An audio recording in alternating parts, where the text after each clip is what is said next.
We'd like to begin by acknowledging the traditional owners on the land on which this project is created, the Wurundjeri people of the Kulin Nation.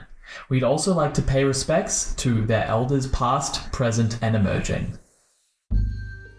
Settle down and gather round for another tale. In the world of Nua, where time has carved and cultivated a magical utopia of wonder, a small group of adventurers unlock the deep mysteries of the land, its people, and themselves. Welcome to the Down Under Dungeon podcast.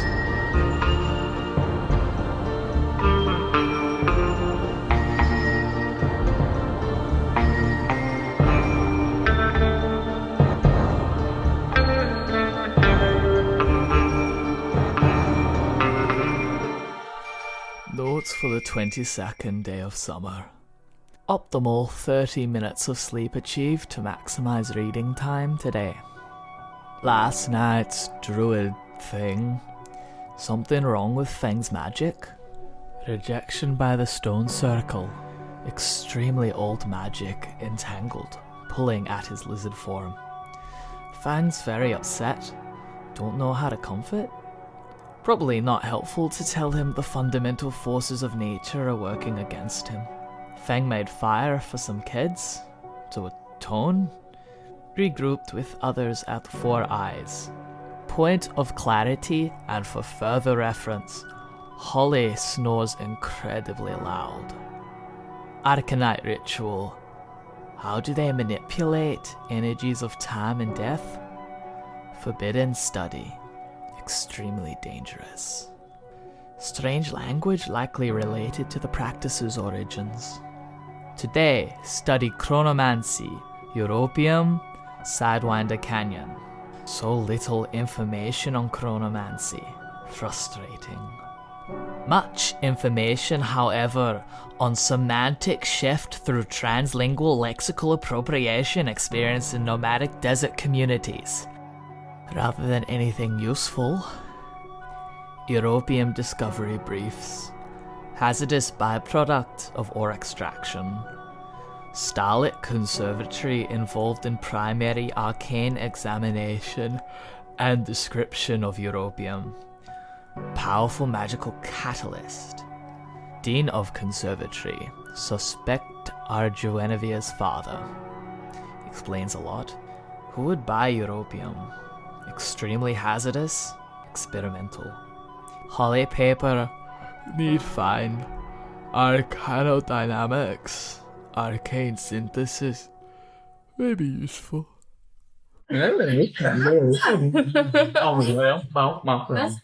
this is how we're starting the session today, guys. Absolute jumble. We haven't seen each other in a week, and these guys are going off their rockets. Yes. Listen, there's a language that we speak. It's a secret language of gibberish, and it's only people who with ADHD who. I was going to say, fluent in neurodivergent. Yeah. That's like the real world's version of Thieves' Cant is just ADHD. Brain babble. Yeah.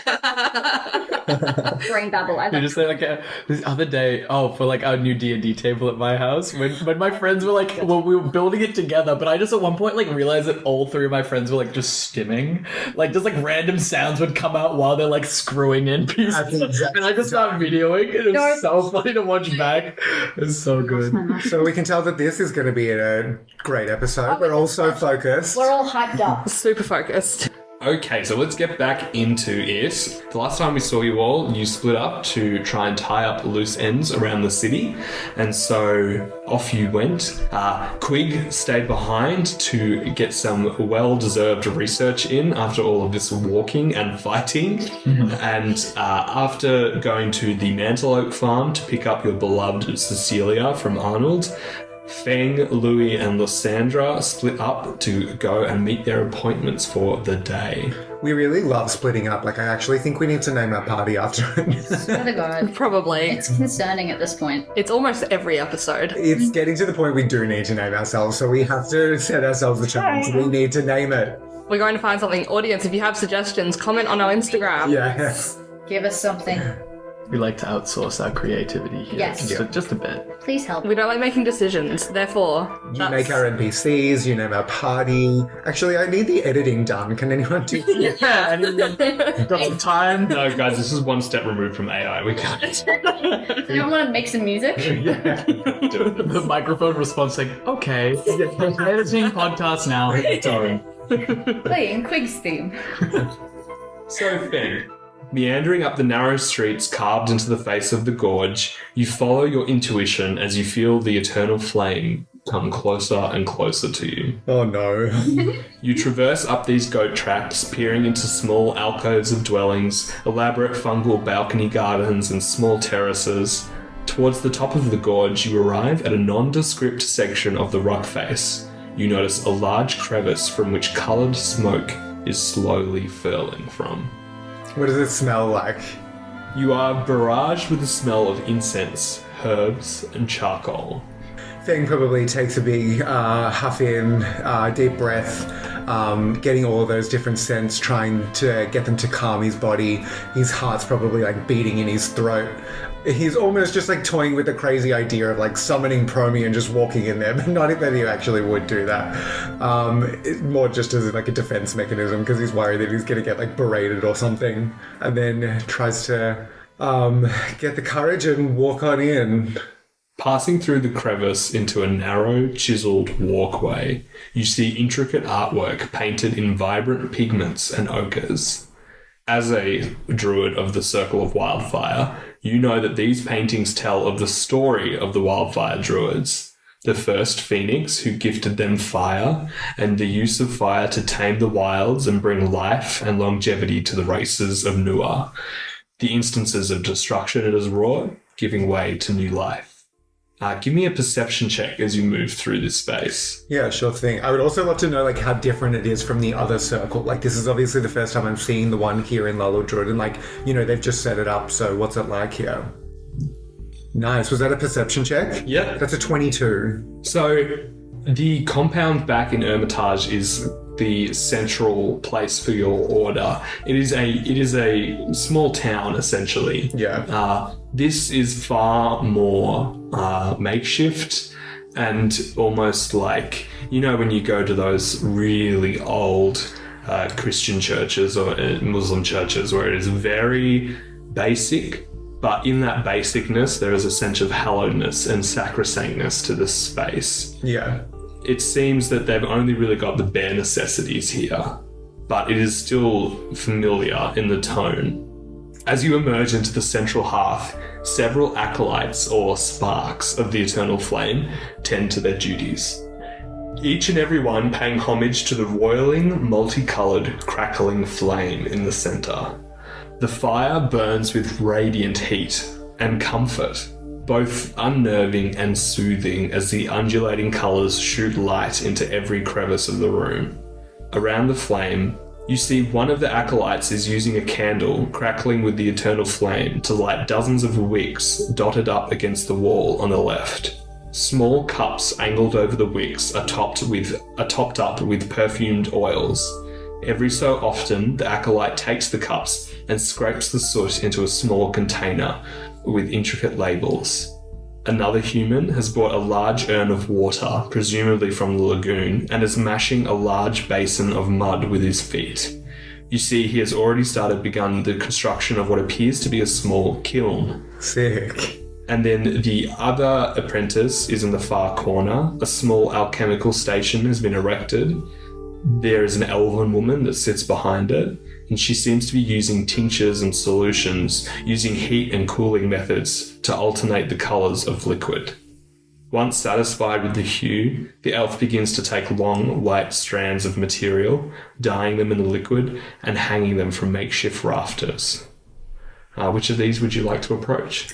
Or you can go straight to the eternal flame in the middle. I honestly think that Feng would just go straight to the eternal flame. He's almost drawn to it, you know, through Promi, through everything that's happened, and he almost wants to go and inspect this eternal flame and see if it's like what he remembers. Has it changed in any way? They've moved it here. Has like Lallodrud itself affected it? Make me a nature check. That's a 3. With the 3, you walk forward. This is a smaller flame than the one in Hermitage, but you take that up to the fact that this is just obviously just a much newer flame. As you move forward, again, you start to feel the radiant heat up against the skin and fur of your face. And with a 3, however, your nerves get the better of you, and as you move closer towards the flame, almost like a breeze has appeared from somewhere. But it's almost like the flame is moving towards you, almost like it's been attracted to you, like some type of magic as you get closer. And as you get closer, all of the acolytes seem to stop their work and just turn to look at you. And the flame itself is being drawn to me. Yeah, almost like, a candle in the wind, how it kind of flickers and moves. Instead of flickering, it's flickering towards you, like it's trying to jump out of its place and attach itself to you. I obviously spent a lot of time by the Phoenix Flame in Hermitage. Did anyone ever touch it? Is that something that we can do in our custom? Yeah, there is a ritual where you cleanse yourself using the Eternal Flame, if you'd like to do that. Yeah, I would love to try and do that. Great, I need you to roll a d6 for me. Oh, okay. Ooh. That's a 6? 6. Is that good? That is the best one. Yeah. Yes. As you begin the ritual of cleansing, you place your hands into the Eternal Flame itself and draw from the rainbow hues a singular lick of flame. You hold it in your hands. The color you got was pink, and you start to, almost like it's a tincture or a salve, dab it onto your pressure points, and you get this feeling inside you, and you gain resistance to slashing damage for the next 24 hours. Oh shit. Nice. As Feng's doing that, he's probably, like you said, that people were looking at him, he's probably touching the fire onto the pressure points on his body and talking to anyone that will even listen and going, yeah, I think I'm broken inside, so I'm just trying to fix myself. You see the human woman who was over at the candles, sees this happening and walks over and says, Good afternoon, brother. You wear our garb. You are one of us. Yeah, I'm from Hermitage. Oh, you must be the one Frida spoke of. It is a pleasure to meet you, one of the original druids. My name's Feng. Nice to meet you. What's your name? My name's Marina. I'm helping Frida here in the circle. Hopefully one day I could be a druid like you. I'm not quite a full druid yet. I haven't passed my initiation test. Make a deception check for me. That's a dirty 20. A dirty 20. You see Marina looks you up and down and says, well, I don't like to profile, but you've got the druid's staff, the druid's robes. You've definitely got the stature of a druid around you. Well, yeah, the Order of the Eternal Flame found me when I was young and took me in. This staff itself is from one of the elders in Hermitage, Hiraleia. Right. Well, Frida will want to know that you've arrived here. It's great to meet you again. And you see Marina turns, moving to the antechamber at the rear of the hearth. You see a curtain of amber beads, and she pushes them aside. And inside you see Frida, the Flame of Lal Udrud. She is another Firbolg who is minding this grotto. Frida is barefooted with intricate dyes cascading up her sandy yellow fur. She wears a deep crimson robe certifying her status as flame, and has several sick townsfolk of Lal Udrud convalescing under her charge. You see that she picks her way through her patients, muttering in druidic and incantations, while administering tinctures and tiny vials hiding in her long red robe. She uses the sleeves to help waft healing smoke from sage and sedgegrass. As you stand and monitor her, every so often one of the other acolytes would extract a lick of singular coloured flame from the main room, allowing it to wreath their hands and wrists in vibrant coloured flame before gently passing it to Frida, who would administer it to her charges. As a wildfire druid, you know that fire helps regulate temperature, can counter fevers, and burn away impurities. As you clear your throat, Frida's eyes meet yours, and immediately her face lights up. Oh, Feng, is that you? You finally made it! Yeah, it's me. Hey there, Frida. Oh, well, I didn't think you were going to come. I was about to start sending out a search party. Yeah, I got a little bit lost, and then I chickened out a little bit, and I didn't really feel like I belonged anymore, and so I've kind of been going through this like inner conflict. Well, Feng, we've talked about this. We have to use our inside voice, and we need to just take it down a little bit. You know, the world's not going to end or anything. Yeah, but like, it actually might. What makes you say that? There's kind of a lot going on. I don't know if we should talk in a situation like this. Like maybe we can sit down like privately. Okay. She takes you.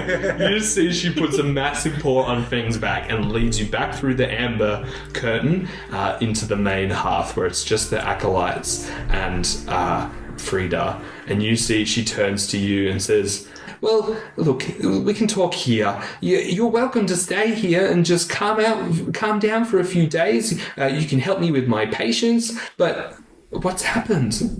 Yeah, I can help you. When are we leaving? Tomorrow? Yes, it'll be tomorrow, the next day. I can help you today, but I'm going on an expedition tomorrow. Frida, there's so much that's happened, I don't even know where to start, but I'm worried that I'm going to say something that's going to get me in trouble. You see she dismisses the acolytes and then returns to you and says, Feng, I've known you since you were just a tiny little furball, all right? You might not know this, but I actually requested for you to come here. I talked to the council back in Hermitage and implored them to give you another chance and said maybe if you come out here, you'll be able to find your way. So I feel somewhat responsible for you. You were the one, but I thought we all got 3 tries. I only failed twice. Yes. Yes, you're right, Feng. Everyone definitely gets 3 tries. Wait, is that not how it's meant to be? Well, why don't you just tell me what's happened? Not to worry, we'll set the initiation ceremony up. Maybe when you get back from your little expedition or whatever it was. Yeah. Frida, I don't think I'm ready. I don't really think that anything's changed since then, apart from... Have you started molting yet? Well, if you call this molting, and I'm just going to summon Promy in front of her. I'm going to do it. Fuck it, why not? You see Frida scrambles back on her hands and knees at the summoning of Promy. And she goes, no, this is... Feng, what did you do? I didn't do anything. I just woke up one morning. No, enough. And I reached in... And she holds a hand up to you and returns back through the amber curtain and returns with a stone tablet. Well, you know how we mostly carry down our histories through spoken word and stories? Well, there's a few really important things that they just really want us to write down just to make sure we don't forget. And she's points a shaking finger at Promy. And she says, well... Look, maybe this will help. And she clears her throat and begins to read. The one who claims the avatar of flame and covets it as its own shall call to those who walk the way of fire, for they have failed to prevent the oncoming tragedy, and the phoenix will cry, and the dragons of old will wake from their slumber, and all shall be consumed and reborn as it was before, in terrifying and cleansing heat, until all that is left is the harbinger of doom, left to wander the scorched earth for eternity. Yeah, so I think that's pretty bad. Is that me? Have I broken it? Have I broken everything? Look, like I said, this is one of the big deal prophecies. And because they actually wrote it down, this prophecy was divined amongst the archdruids who handed down the readings to the wildfire circle as a warning. Well, what can I do? This was written a long time ago. Most of the elders will know about it, but... No, I don't want to tell anyone else now.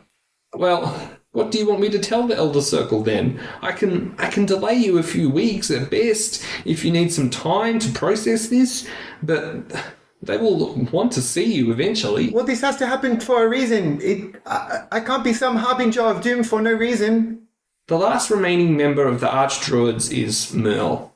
And you know that Merle is the emissary of Qwig. And that is basically the leader of the Discordia of Earth. Right. He's resided in exile from the Discordia of Earth for decades now. Merle has seen most of Nuada's history. He was even one of those who witnessed the signing of the Concord Dawn. Yet, I'm pretty sure he believes that a hands-off approach is the best way to act as emissary. So he's taken to walk the land rather than proselytize at cities and things like that. So no one's seen him for a long time, but if anyone knows what this prophecy means, it's him. Now that kind of makes sense. Like, I suppose as an emissary of the land, if you're walking around randomly, you should just end up in the right place at the right time. No, I get it. That makes sense. Well, Feng, maybe you've showed up at the right place at the right time. But maybe I haven't, because I've broken the circle of stones rocks. You did what now? I just fill her in on everything. I think Feng at this point doesn't really see a need to hold back. This is the first, like, he has to trust someone and he has to talk to someone. So I think he just fills Frida in on everything, including, maybe not about Europium, but I think he probably even tells her about the bear and the bandits, as well as the Arcanites and the meeting. I think he just goes for it all. Well, Feng, that is a lot. You really have come a long way, and I mean, the fact that you summoned the spirit of fire without the trial, I mean, it could be something scary, but it does kind of point to you being of someone of destiny, you know? So, can I not use fire anymore until I do my initiation ritual? Look, I don't know what to do. Feng, you've finally stumped me. I didn't think that was possible. I thought you were the Unstumpable. Isn't that like one of your titles, the Unstumpable? No, I burn stumps, Feng. That doesn't really make sense. Oh, I didn't understand that. Look, I have one or two hypotheses here. Either you are commanding the spirit, and however you decide your actions will determine the outcome of the prophecy and whether it comes to pass. Or it could be that this spirit is just so much stronger than yourself and it's kind of using you as some sort of vessel to enact its will on the material plane. You're just like a host for it. That sounds kind of scary and maybe like a bad thing, but I don't think Premi's bad. Like, look at this little guy. He can't be bad. You see, even you, for the first time, see a wildfire druid kind of shy away from fire as she tentatively puts out her paw, and Promi kind of like goes to like peck at it.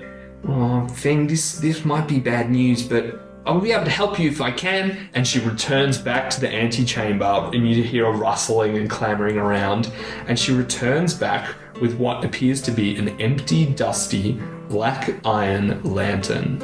And she gives it to you and says, only a few of these were made by the ancient dwarves from the northmost realm, and is the only vessel capable of containing, sustaining, and carrying part of the eternal flame. It's actually how I bought the one in Hermitage for here. I don't plan on moving anytime soon, and having this will definitely help you and this little guy here. It might help you, contain him for the time being. So I can put Premi in this little lamp? Yes. Like Aladdin? Yeah, pretty much. So mechanically,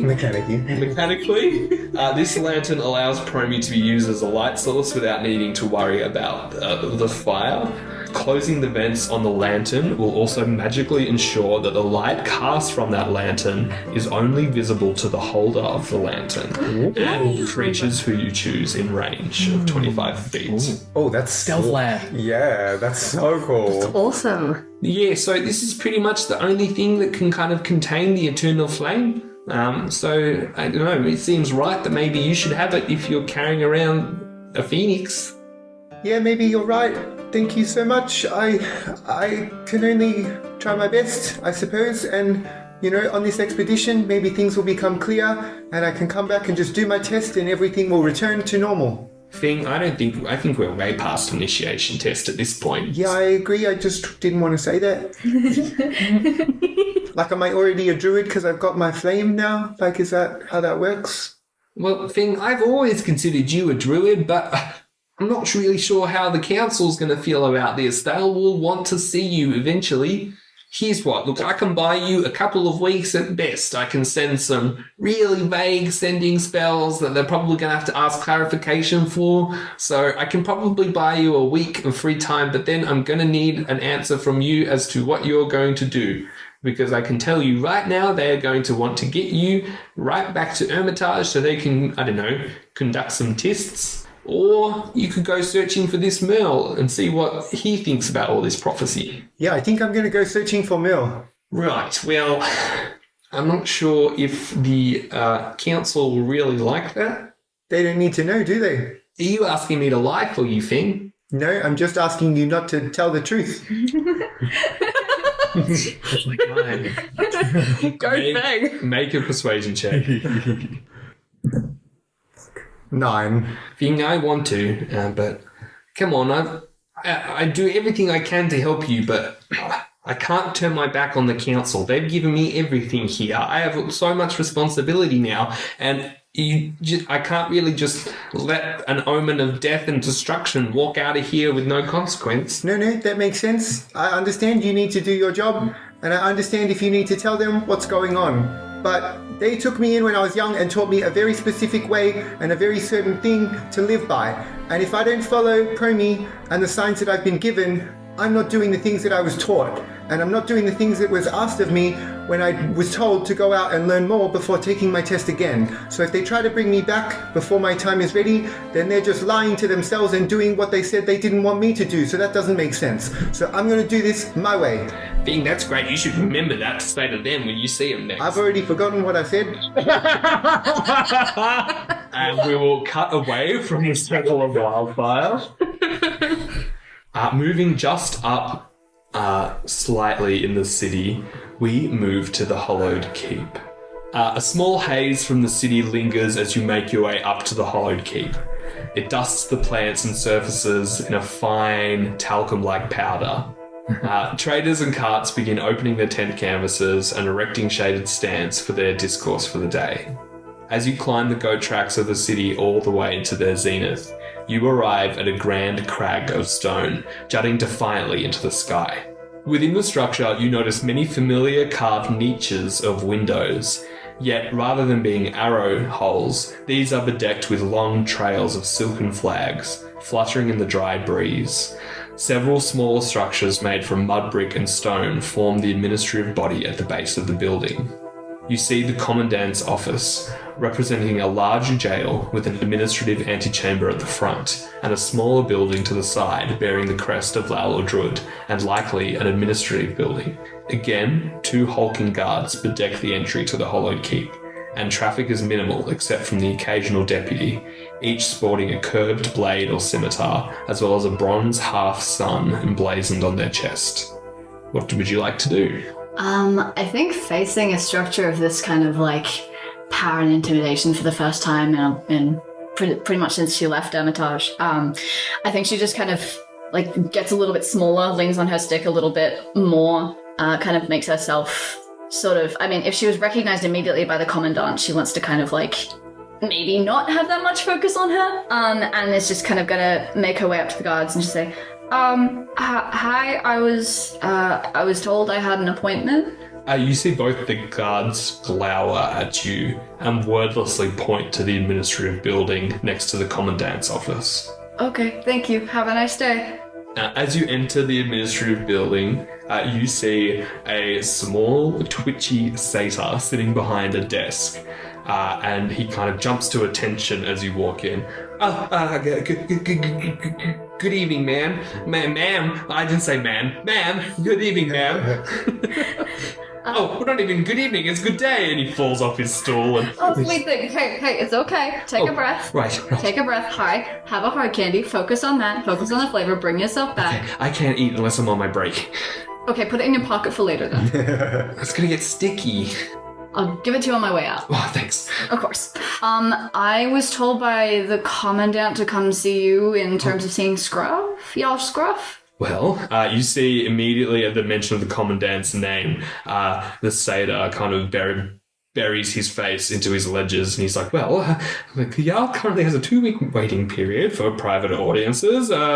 He has many adventurers seeking these lucrative bounties, but of course, if the Commandant has sent you, well, okay. I didn't mean to cause any issue. I apologize. No, look, every day is an issue for me. It's fine. And you see, he takes your hand and leads you back out of the administrative building. He says, right, of course, this way. What was your name? Peter. Peter, lovely to meet you. I'm Louie. Nice to meet you too, Miss Louie. This way. And you see he waves to the guards and they begrudgingly stand aside. And you walk into the hallowed keep. Can you make a perception check for me? I absolutely can. Perception is +5. Not that great. It's an 8. I think she's just kind of a bit overwhelmed, honestly, with everything here. It's very, regal and big, and she has not been in that world for a long time, so it's just intimidating, and the last time she was here was when Susanna was still around, so I think it's, I'd say not here, in this kind of environment. So it's kind of a bunch of mixed feelings. I don't think she's paying much attention. So as you enter the ground floor, the first sensation you feel is stillness. The heat and dust from the top of the gorge has been replaced with dark and cool corridors.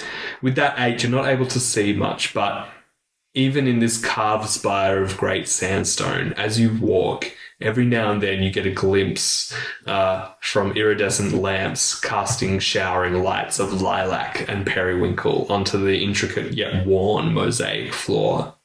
Some of these mosaics depict great lion drakes and date palms, desert peas and great stone monuments.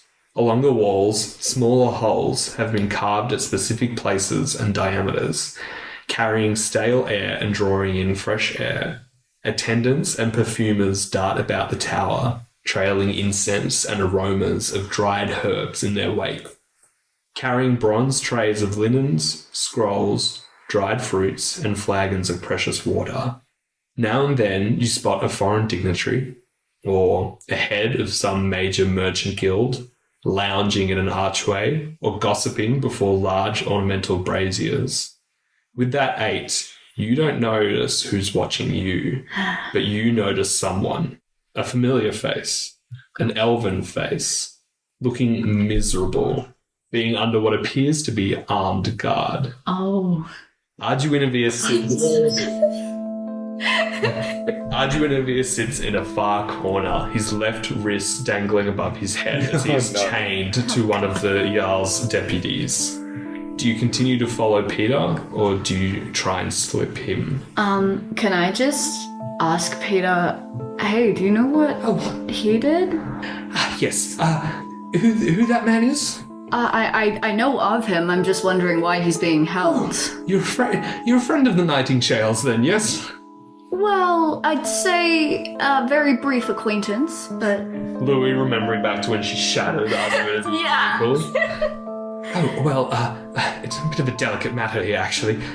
Arduinavir here, there's been some rumours going around the city that he's been up to some trouble, and, the Jarl's in a sticky situation because people are talking, and, because he is a Nightingale, he also has a diplomatic immunity in the city, so this is a little bit of a catch-22, but I shouldn't really say any more. It's quite sensitive on the matter. No, of course. I appreciate you telling me what you can. Moving towards the back of the quarters, you move up a spiral staircase in the tower before coming to rest in front of 2 large bronze doors, embossed and inlaid with opal and moonstones. Beyond these doors, you hear the soft sound of what appears to be music. Is this where we're heading? Yes, this is the Jarl's chamber. Now, make sure you look directly at the Jarl. Don't look at your feet. He hates mumblers as well, so watch your diction. I'm sure, be polite, but I don't need to say that to you. I think as we come up to the doors, I'm just gonna slip him a hard candy. Just be like, hey, it's okay. I can hide you right now. Just pop it in your mouth. Little treat. I'm not going to tell anyone. No one's going to tell you. If you want it, you can have it. If you don't, it's fine. I'm just giving you an opportunity for a little treat. You see Peter kind of eyes dart around the room quickly. snatches the hard candy from your hand, knocks on the door, raps hard, and then sprints back to you. We'll see you later. The doors begin to open on their own accord, and beyond lies a small room with a high vaulted ceiling. The roof has been carved in vertical, spiraling, hollow columns, and as the breeze of the plains ebb and flow through the eaves of the keep, soft, melodious notes drift down to your ears. The floor is circular and carved from hard stone. On the far side of the chamber, a raised dais supports a high-backed stone throne. In the canopy above dangle 100 small flags, strung up from wall to wall, some faded and frayed into obscurity. Upon the throne sits Jarl Sigurd Scruff, sporting a cool blue silken gown, bare feet, and a majestic fur draped about his back and shoulders. To his immediate right stands Constantine, her sharp eyes observing you just as intensely as before. To his left rests an enormous Afghan hound, gently placing its nose on the left-hand side of his chair, and he's gently caressing its chin. It does. As you walk in, the Jarl's eyes light up and he sees you. Well, I didn't believe my informants, but once Constantine here seemed to confirm it, how could I not receive my old teacher? The Lady Louis. Sigurd Scruff, it is good to see you. Well, I would say the same. I'm quite surprised that you actually... Don't take this the wrong way, You're but... not dead? Well, yes. No, that's fair. It's a surprise to most. Care to elaborate on any of that? Not really. I was told you were there when our little demonstration took place yesterday. Yeah, quite a demonstration of power. I'm quite impressed by everything you've got going on here. You've certainly made a name for yourself. Don't be so coy, Louis. I'm sure you detest the way in which I handled those water thieves, but what would you have me do then? I'm not here to critique your terms of discipline. It's a big city and a big job. I mean, what can you do, really? Power in this city is earned, that is what I have found. And benevolence is quickly taken for weakness on the frontier. Even now, I have many who would supplant me. The perception of strength is far greater than the alternative of my mentor, I assure you. You see, Jarl Sigurd shoots a look to Constantine and then starts to rub his brow. The boroughs are harrying my trade routes. The citizens demand more and more from a land that cannot provide for them. The pension company draws the wealth of the hold out from beneath my feet. It is hard. It sounds it. I mean, from what I can see, you're handling it very well. You see, he waves his hand at that. I'm trying my best. The druid circles and missionaries help disseminate my rule, but a mutual beneficial relationship, if you say. As long as they stay in line with peace and prosperity, they will be allowed to flourish in my city, but my influence is not infinite. Yeah, I mean, I've heard some things about people not being too happy about some taxes and rises and things. It seems like there's not a dissemination of things, but might be a little tense out there.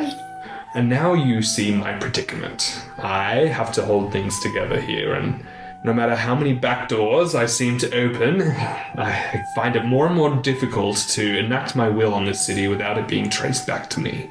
So you're operating in the dark as well as the light. I did not make this game, I'm just playing it. I'm not saying it's a bad thing, I'm just calling you crafty. Well, I learn from the best. And I appreciate it, because I'm not one to say that I wasn't in a billion different dealings as well. It takes a lot to run a community. Well, if that's the case, I'm sure you would understand in helping me run this community. What do you mean? I have a favor. Of what sort? You see, he shoots a look to Constantine, who nods, and then he returns to you. The pension prospecting company is accused of harboring large amounts of shipment orders my shipment orders, that I have purchased with taxes from the people. This cargo, if liberated, could ease the tensions in the town and provide some relief that you were speaking of. I cannot obviously get myself involved, given how much the company now means to the well-being of the city, but perhaps if you were to help me at this, we would overlook the little shenanigans at the Stonehenge and the Circle of Stone. How about that? It always comes down to business. It can't just be a catch-up, can it? You see he laughs at this and says, I'm a performer. I perform when I have to, not because I want to. Yeah, and I taught you well with it. So help me now. If you can liberate these goods for me, you will be again in my debt. In this city, though, not Hermitage. You can once, hold the station you once did. You did a great service, and there is a lot of people in this city who could use someone like you. Actually, quick question. How long ago did he leave? Did he leave after Susanna or pre-Susanna? Pre-Susanna. So she was still alive when he was there? Yeah. Okay. I appreciate the offer of the position, but my heart's not really in it anymore. I'll help you out, but there's no use in leading a community when I don't have the spark for it anymore. Wonderful. So you can get onto that right now? Maybe not right now. I've kind of got myself embroiled in another situation, but once I'm back, I can give it my best shot. What kind of situation? An expedition, I believe. You see he nods knowingly and says, the professor. Yeah, Professor Caresser. It's a bit of a fun name. Well, luckily the name is fun, because like several people in my city, I'm having to tread on eggshells, and she is one. That's politics. Well, keep an eye out on her. I don't need another commission from Feldspar coming in and ruining my city. Fair enough. You see, he begins to wave you away and says, hopefully you're still around next time I see you. Yeah, do we not even get a chance to do just the general catch-up? How'd you even get here? What's going on? You left the city as a kid.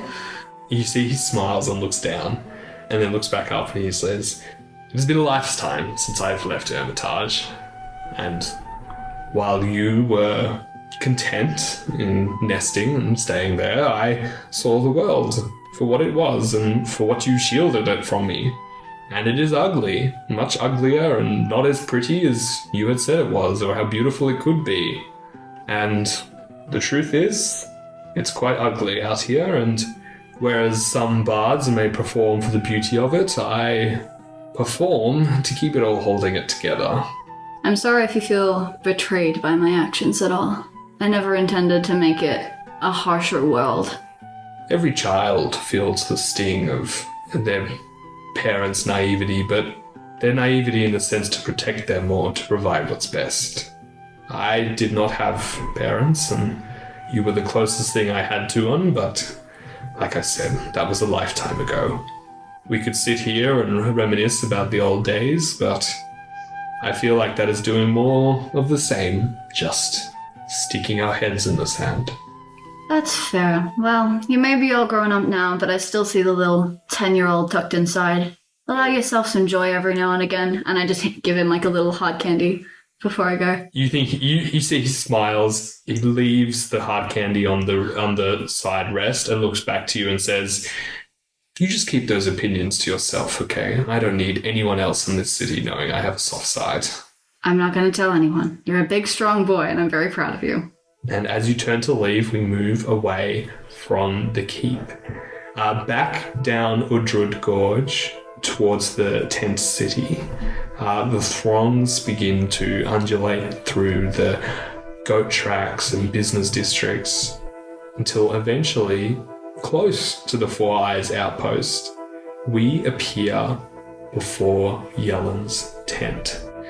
You stand outside, almost reveling in the commotion because it masks your own thoughts. The light blue tent rests before you with a wooden sign bearing, again, a periwinkle blue dewdrop, the symbol of Persephone. What do you do? What are you thinking about? I think Lysandra in this moment is realizing that her sword from the Priory is with Louis and has this bone sword that's really cool, but she's just kind of like, not trying to hide it, but trying to just like put it away, hoping that it doesn't bring any attention because it's clearly not with her like garb. And I think she sort of pauses for a moment, takes a deep breath, and walks on in. As you push aside the heavy material, inside your eyes adjust to a sparsely decorated pavilion tent with reed mats on the floor. A low, small central table represents the only furniture behind which Yellen sits. A basin of stone is nestled in her hands, and on the table before her, you hear soft chanting in a language you don't understand.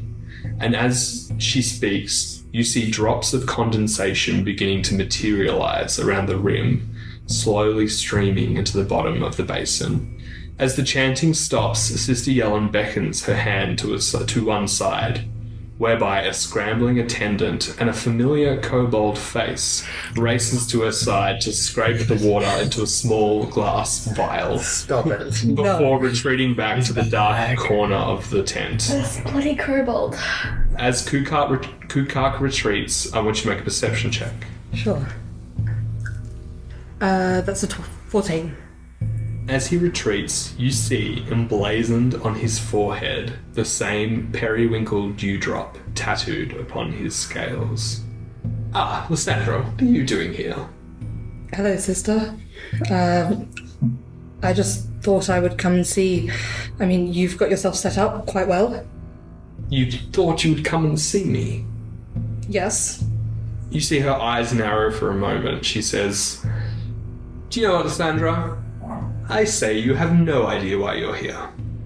I say that you are lost. You are stumbling through this world without a veneer of purpose, hiding the truth within. The truth is, I think, is that you are just a scared child, alone and cast aside from your affliction. But that does not have to be the way. Kastar has offered you nothing. You need a mother's warmth. And the Lady Persephone can provide that." You don't know anything about me. You are simply a stranger. Am I wrong? Yes, you are wrong. Make a perception check. That's 13. I think Lysandra sort of just stifles like a bit of like a breath. Just is sort of very tense. You can feel her palms sweating. Definitely does not feel comfortable right now, but is trying to just face it. Look, you are stumbling through without purpose. Take Kukak here. He has run straight into my arms, bleating of undeath and spirits haunting the valley. These people need our help, and I have promised to keep him and everyone else safe. And this is how I plan to do it. How do you keep people safe, Lysandra? You take life to do this, no? Surely a tattoo needle is a much smaller sword? Well, no, I protect people. That's what I do. I don't want... Maybe you are right. Maybe I am lost, but that is what Kastar does. He helps me make sure I'm not lost. And how has that worked for you the past 12 years? How do you know how long I've been at the Priory for? Lysandra, I have sworn to rid this place of wicked influence. It is my calling. I am a vessel from the gods of sky, and the goddess herself, Persephone. I am merely a vessel for their will. You seem to have your own purpose, and it seems to be eating you up inside. Why not just surrender? Surrender to a cause that's greater than yours, and then you don't have to worry about any of this. You don't have to be stumbling around with these random people on a frontier where you don't belong, don't know where you are, don't know where you're going. Aren't you tired? No, I'm not tired. In fact, this is the most alive I think I've felt in a while, and it's because it's unknown, it's curious, it reminds me of my childhood. It's exciting. Don't you feel excited being here? I feel whole, she says. Me and the tears of Persephone, we will ensure that this city returns to a place of peace and prosperity. We will give people encouragement into a better way of life rather than forcing them or coercing them as it seems to be. Persephone will take her time to invest her charms into the people, but I believe we can do some real good here. You probably can do some real good. I believe that. So you're going to continue this folly with these heathens? Well, they're not heathens, they're just on their own journeys, and it seems that that journey is one that I need to be part of. And maybe I do need a mother figure, maybe I've never had one, and it pains me to say that, it pains me that you bring it up, but I don't think Persephone is that figure, and I don't think you're that figure either. As the kind of resentment begins to well up inside you, I want you to make another perception check for me. Sure thing. Perception, sorry? Yep. Ooh, that's a dirty 20. I will now need a charisma saving throw for you. Oh, God. 6. As you feel this will inside you begin to bubble up, in the dim light of the tent, you notice your shadow overlapping the bowl at Yellen's feet. And with that perception check, you see your shadow begins to move, and the hand moves to strike the bowl from Yellen's hand. And with that charisma save, you are unable to will this thing from happening. And the stone bowl, is struck to the side, clatters to the ground, and breaks in two. Yellen stands up and looks at you and says, "You think cantrips will unsettle me? No. Or is this some expression of your unholy lineage? No, I don't know what that was. Neither do I, and I tire of your presence and whatever forces you're bringing in here. Leave us." Okay. I'm sorry, I can't. And I put a cup of gold on the ground and I, run out. And then I kind of stop out the front and I sort of nod to myself. I look back and I look to the ground to see if my shadow is there. You see your shadow is there, right in front of you. The beating midday sun casts the shadow right over your feet. It's almost as if you're looking down at yourself in the sand, or the mere outline description of. That was strange. I'm sorry, sister. And Lysandra walks off. Yellen would get along with Holly. Speaking of, Great segue. we return back to the Four Eyes outpost. Qwig, you have spent most of the morning with the professor in the library, very deftly trying to inquire information about her without giving too much information with yourself. With that nat 1 persuasion... Oh, you remembered that? Oh my god, I totally forgot. The end of the last episode. Yeah. Well, Week does that. With that nat 1, however, you do start to find that the professor becomes irritated of your line of questioning, in the sense of she believes that knowledge in and of itself is a purpose, but it seems that she gets frustrated when people start to put their kind of wills and desires behind the pursuit of information. So I will allow you to ask one more question of the professor, whether you want to. I'll give you an option. You can. You've already gone through the European and you've already covered the chronomancy. I will enable you to either make another investigation check regarding the Sidewinder Canyon, or you can make a persuasion check to try and dig deeper on a piece of information that you've already ascertained regarding the European leaflets, the Starlit Conservatory, and the Pension Prospecting Company. Can you quickly go over the European leaflets again? Europium was first considered a hazardous byproduct of extracting existing precious ores from Lalrud.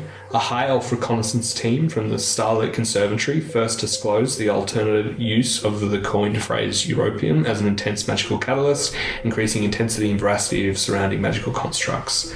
The discovery briefs bear a seal of Pension Prospecting Company.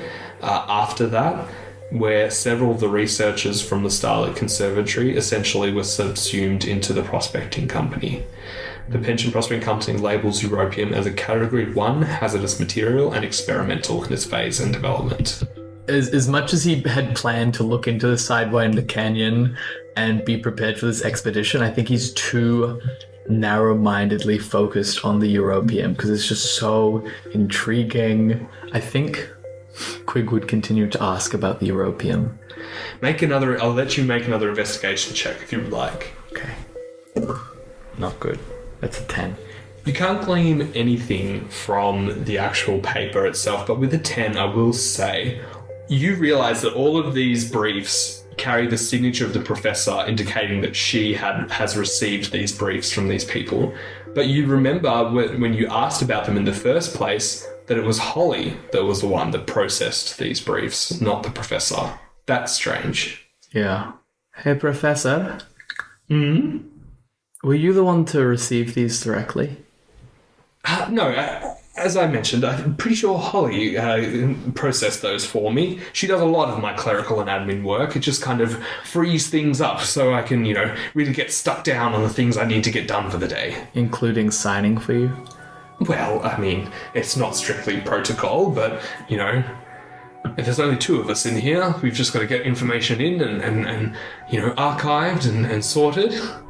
And you're sure that this is maybe pretty important stuff to be delivered to you in particular. Are you sure that these are all the briefs that there are? That Holly may not have misplaced any? Well, these are just only briefs. They're essentially an indicator to the institution that something new is being discovered. Or once we get a peer-reviewed paper, we will, of course, be able to... That information might be it, but this is all just experimental know-how. I don't have a big book on European for you, because we just simply don't know. So I can't be responsible for every new piece of information that comes across my table, and that's why I have an assistant. Well, yeah, well, I'm happy to keep helping you with this. That sounds great. I could really go for a tea or something. Maybe a biscuit. A biscuit? Do you have those in the Fade Court? A biscuit? A biscuit. Yes, I know what a biscuit is. Have fun with that. Oh, okay. She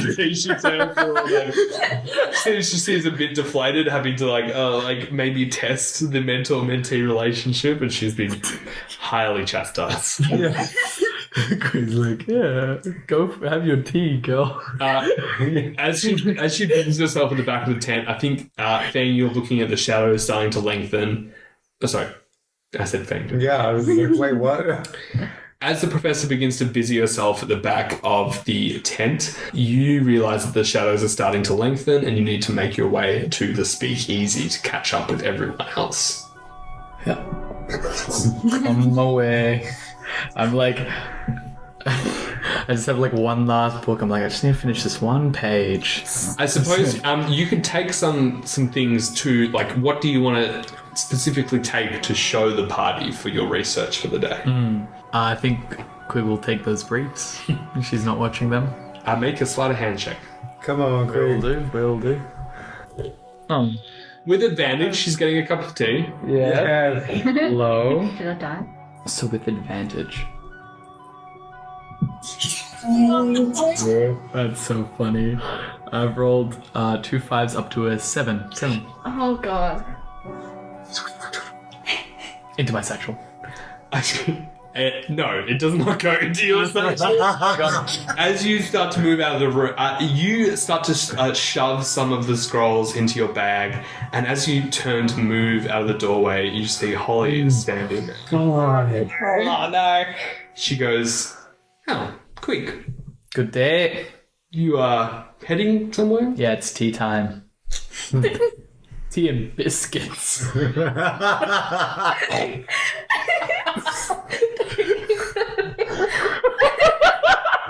That's so kept in. And so if you snort, that's on you. Ladies and gentlemen, that was Amber McClendon. I'll get it down. Tea time, you say, and yeah, I'm gonna meet up with the others. We had a meeting time. And you usually take stolen documents with you? Stolen? And she gestures to the stacks of parchment sticking out of your pockets. Excuse me, I'm a research associate. You see Holly bends. We share information here at the Four Eyes. Holly bends down to your eye level and whispers very quietly in your ear and says, "You might have the professor fooled, but you can't just walk in here off the street and pretend to be this, intellectual superior.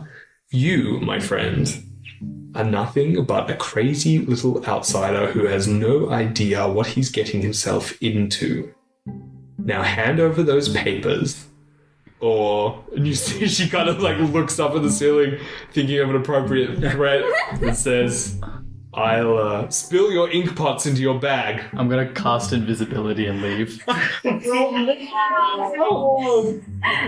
gonna make a melee attack with disadvantage as Harley tries to swipe at you as you leave the compound. That is a 6 that does not hit, and you are able to full Bilbo Baggins squeeze past her and jump out into the tent city. She returns and says, "That is not scholarly behavior." I throw like a rock at it. No. That is an attack? No, I don't do it. Bye. From invisibility, Yeah. rockets someone's head. That's a potato strategy right there. I love it. Your tiny form is able to move quickly through the streets, and you eventually appear back at the familiar site of the Speak Easy. Lysandra is already here, waiting for you in the outside, and you see Louis and Feng slowly descending from the gorge proper to meet you all. You all is there anything you guys don't disclose? How about we just say that? No, Feng discloses everything. I think Louis thinks about how Scruff asked her to not disclose that he's a softie, and just says to everyone as she approaches the group, "So keep this under wraps," and then tells them everything. I think Lysandra will tell them what happened and just kind of has like a drained, shocked look on her face as she's recounting this like weird shadow thing. I'm just looking at a shadow. You all find a table in the Speak Easy. Drinks are brought around. Some sizzling mantelope steaks, like on one of those like sizzle plates in the restaurant where they come out. Incredible. You're drinking. Feng sheds a tear. You're like drinking from really dark ale, and you all start to bring up what you've learned. Feng shares his prophecy that was read to him by Frida about the Phoenix. Qwig pulls out his papers regarding the European dossiers in the initial research phase. The lady Louis talks about the prospecting company and the concerns the Jarl has and their influence over the city. And Lysandra mumbles something about Kukak and the tears of Persephone. So it kind of seems like we're all fucked up. There's definitely a bunch of different things that are happening. But sorry, is that kobold again? The one from the Yes. kitchens and the ritual and the... Yep. Yeah. I'm actually kind of offended that a fire teleported him away from the ghosts, and his response to that was to go and join a goddess of rain. That kind of seems like the opposite of what you would do. Yeah, Feng, make a wisdom saving throw. You get steamed in this moment. Literally steamed. That's a 15. Yes. You're able to hold together, but you're still mad. Yeah, I am See, actually. Feng's sitting there with Promi in the lantern, like feeding him little bits of table scraps. Yeah. So, in terms of what we've all learned, it seems like Qwig and my stuff is kind of tied in with the prospecting company. I don't know if they're trying to do some kind of espionage takeover of the city, or if they're hoarding it, or they're making people use an undisclosed magical substance for their own means. I don't know. You're the expert on that one, Qwig. I don't know if I could exactly be considered an expert, but as a magical catalyst, there certainly are many potential uses of the europium. It would make sense that the company mining it has a lot more power than it would seem, and that's why the Jarl would be scared. We know that the guild was looking to get rid of the salt golem. Is there any way that we can use that to our advantage? Well, I guess it shows that they're interested in that area, but they're interested in all the potential mines. In terms of their power dynamic within the city, the Jarl is pretty insistent upon either finding out a way to stop them from doing what they're doing, or through infiltration, or of finding out of their internal organizations. I don't think it's a thing for right now that we have the capacity to be able to do, but if we can find any sort of leads on it or get any information when we come back, it might be a thing to look into, especially if they're monetizing and keeping the hold on europium throughout the city. And outside of it, there's a lot of organizations, even the Starlit Conservatory seems to have relations there. I mean, this could be a lot bigger than just here. Yeah. So Louis turns to Lysandra and asks, Did the Priory of Sky have anything to do with Europium? Was it used in any religious purposes? Did it spread that far? Not that I know of, no. You would also know the Priory of Sky does not like things from the earth. They are unclean. No, not that I'm aware of. As far as I know, we don't really deal with anything to do with the ground at all. I mean, sky is sort of in the name. True. Well, I mean, if we're going for world-ending things and big things that are wrapped up in conspiracies, Feng, that sounds like a hell of a prophecy. Yeah, I'm actually kind of nervous and dreading the future. Not normal for me. I'm normally actually quite hopeful, so this is quite a jarring feeling. Yeah, you guys see Feng is like, if a Firbolg could be pale, it is Feng. But you see Promi looks fine, just reacting to all the sounds of the bar, like very interested. Bro's happy. Things. Promi, it's another day for Promi. We love the fire chicken. So you are the bird or the harbinger of destruction? It seems to be both. Me, by bringing Prumi in, kind of just creates the whole problem. But all I did was just stick my hand in the fire. If there's an egg in the fire, what are you going to do? Let the egg cook? We weren't having eggs for breakfast that morning. We could have. You make a good point. What could have been? Translate where Feng scrambles Promi. No. Scrambled fire chicken. That's like the end title scene. How it should have ended. It really does seem like that is the biggest issue that potentially that happening could bring about the end of the world.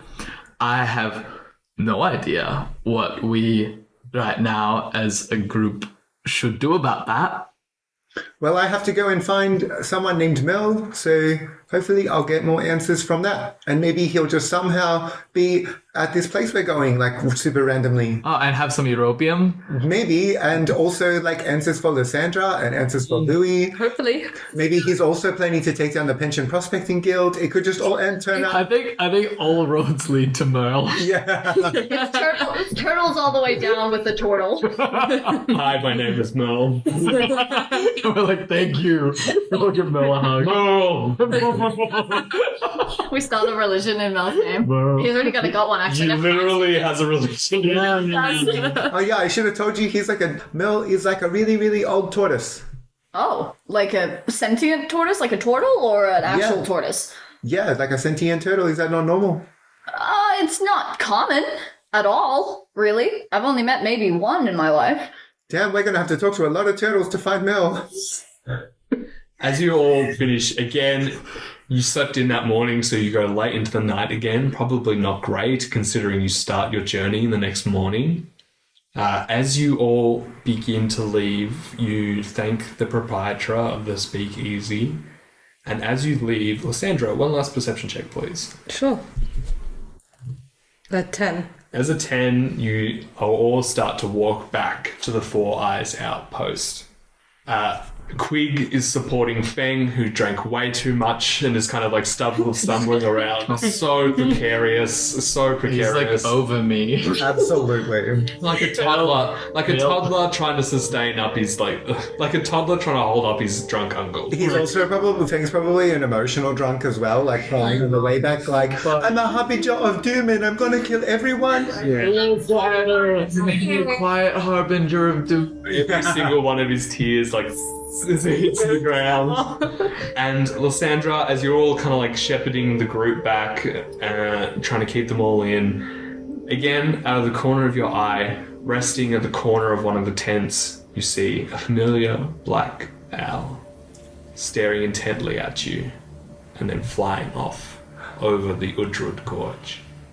And that is where we will end our session. Oh, the Black Owl. The Black Owl's here! The Black Owl returns. There's so many narratives. Chills up my spine. Also, the accents! Yeah, The accents! I thought it'd be the most hilarious. It was really. I thought it'd be the most hilarious to just have the most like devastating, world-ending conversation. It's just like it's out of a Taika Waititi movie. Yeah, That's all I was hearing. early Taika Waititi. Yeah. fantastic though. There's no camera, but if there was a camera, George and Jeremy and I had hands over our mouths, dying, shocked, like the screen painting, just all three of us. Yeah, and I don't know how the other two, Daniel and Emerson, were keeping it together. I just don't look at him. It's my job to keep it together. Yeah. Yeah, but you were looking at the rest of us losing our shit. Yeah, I mean, I taught drama to like 13, 14-year-olds for a really long time. 'Cause, like, one of the games that we used to play in class was like, I was teaching them exercises on how to focus and not break focus and like laugh. And I used to always like set the year 7 and 8 classes challenges where they would have to try and make me laugh, like all 25 of them. So I've literally just had hundreds upon hundreds of students try to make me laugh. And so I get used to it. Fair point. Fair point. Well, thank you so much for tuning in again. To our faithful audience and listeners, we hopefully will see you next week where we continue our expedition from the great city of Lal Udrud. Tune in then, and don't forget to like and follow our Instagram page, and you can find our podcast on Spotify and Apple Podcasts. See you then. Should we do a selfless plug before we go? Fuck, I always forget. Let's go. All right. I don't feel like it now. Someone else self Pause. Do you want me to do one? Yeah, cool. So I've recently been watching a new Netflix series, and the name of the show is called Bodkin. It's a really like funny Irish thriller. These American true crime podcasters go to Ireland in search of cases and end up being dragged into a 20-year-old missing persons case. It takes a really long time to get into it. There's only 7 episodes, and by the 3rd episode, that's when it gets you. I don't think I have laughed harder at a thriller than I have watching this. And I'm a media student and I love the characters. They're so boring, but so great. It's just that type of show, and I would recommend anyone who loves that sort of type of show to go and watch it. Thanks so much. Incredible. Wonderful. All right. Bye for real. Bye for real. Bye for real.